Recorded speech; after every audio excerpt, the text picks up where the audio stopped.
Њу Јорк, која е и најпогодената американска сојузна држава, денеска побара федерална финансиска помош за справување со кризата од пандемијата на коронавирусот.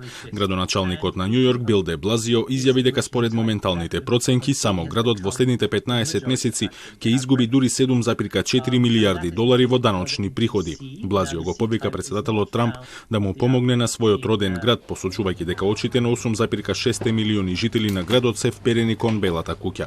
Federal government was very quick to bail out the banks a decade ago. No questions asked.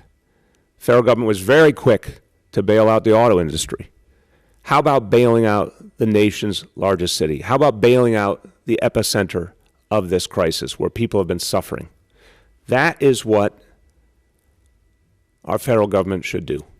На ниво на целата земја досега има 667.000 заболени, а бројот на починати се приближува до 34.000, што ги прави САД најпогодената земја во светот.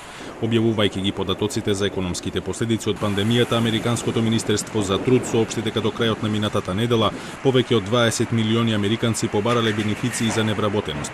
Како споредба, според американските медиуми, на компаниите им беше потребна цела деценија за да создадат толку работни места.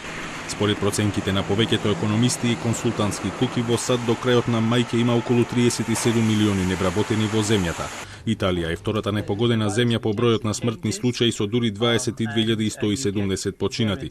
Денеска нејзиниот министер за надворешни работи Луиджи Ди Мајо порача дека светот ќе се врати во нормала само откако ќе биде пронајдена вакцина. Quando un territorio non sa più dove mettere le proprie bare, sta varcando un passaggio storico da cui non tornerà mai più indietro. Состојбата продолжува да се подобрува во Италија, Шпанија, Франција и Германија, но Велика Британија ја продолжи вонредната состојба за уште најмалку 3 недели, откако денеска беа регистрирани дури 861 смртен случај и повеќе од 4500 ново заболени.